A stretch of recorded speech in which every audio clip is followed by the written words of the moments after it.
Good evening students, and today we are going to see closure operation on relations. And the first one is reflexive closure.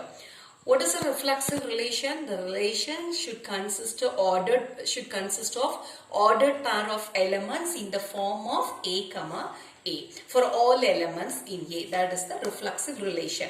And what is reflexive closure for the given relation is, and A may be the given set, and reflexive closure is defined as R union delta of A. So R is nothing but your given relation, and delta of A is nothing but it is a diagonal element or equality relation. So this is the formula to find out the reflexive closure. R equal to R union delta of A. What is delta of A? It's called as a equality relation or diagonal elements. It should be in the form of A comma A such that for all element in the set A is a given set and R is a given relation. We are going to see the example how to construct the reflexive closure. And R is a relation defined on a set A, and A consists of three elements A, B and C, and relation R is given like this. The ordered pair AA, AB, BC, CA. How will you find the reflexive closure for this example? For first purposes, we will find delta of A for the given relation. What is delta of A? Delta of A is nothing but it should be in the form of A comma A, ordered pair of elements in the form of AA for all elements in the set A. First take the set A. How many elements we have? A, B and C. So what is the delta A? That is nothing but ordered pair AA, ordered pair of element BB and CC. So this is my delta of A. What is reflexive closure? I am going to find the reflexive closure for the given relation and defined on a set A. R of R equal to, and how will you find the reflexive closure? R equal to set of elements R union delta of A. First make the set. What are the elements in R?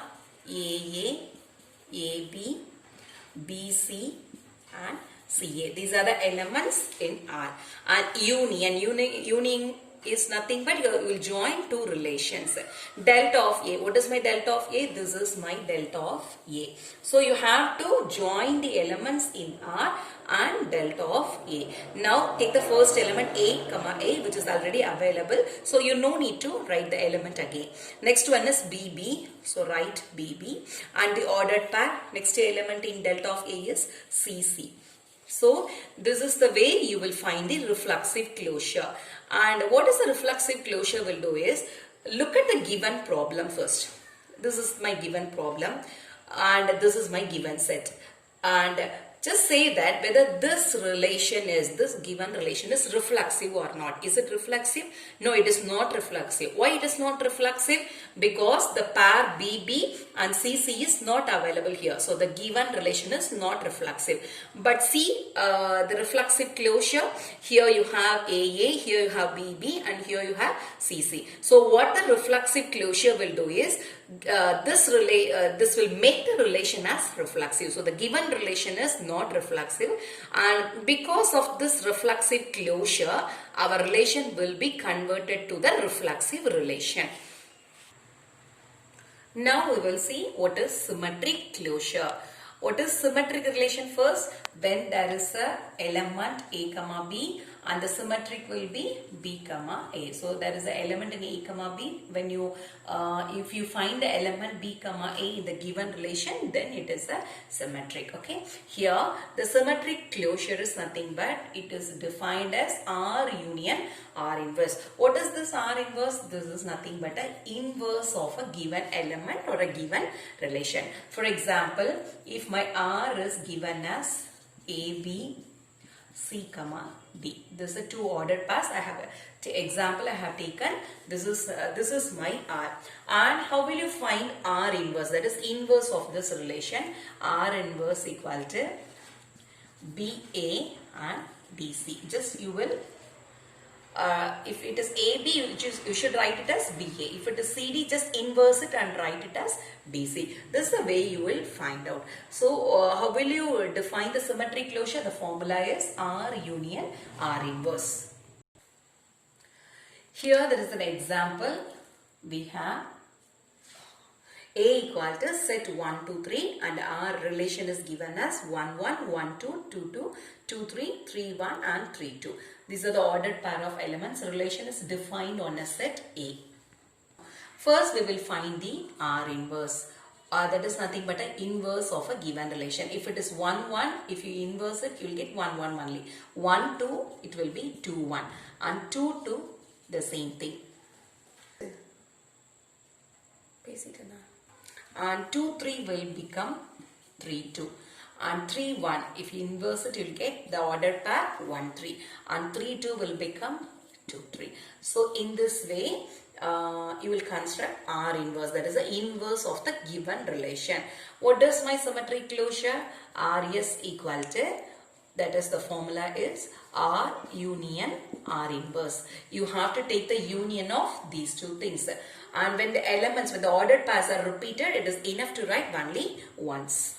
First one is 1, 1. First I'll write the elements in R. 1, 1. The next element in R is 1, 2, 2, 2, 2, 3 and 3, 1, 3, 2. 3, 1, 3, 2. These are the elements in R. Union R inverse. 1, 1 which is already available, so you no need to write it. 2, 1. I can write 2, 1 and 2, 2 which is already available, so no need to write it again. 3, 2. So 3, 2 is also already available, so no need to write. 1, 3. So I'll write 1, 3 and 2, 3 here. I'll write 2, 3s which is already exists, so you no need to write it. This is a way to find the symmetric closure. Look at the given relation. Is this a symmetric relation? What is a symmetric relation? If the element A comma B is available, if you reverse it, if you find the inverse of a given element, that also should be available in the given relation. For example, 1, 1. If you inverse it, 1, 1 which is available here. 1, 2. If inverse it, 2, 1. So it is not available here. So this relation is not symmetric. 2, 2 if you inverse it, you will get it. 2, 3 if you inverse it, you will get 3, 2 which is available here. So no problem. 3, 1. If you inverse it, you will get 1, 3. So it is not available here. So the given relation is not symmetric. But this relation, this symmetric closure, it should be symmetric. So what it will do, finding the symmetric closure will make the relation symmetric. Thank you.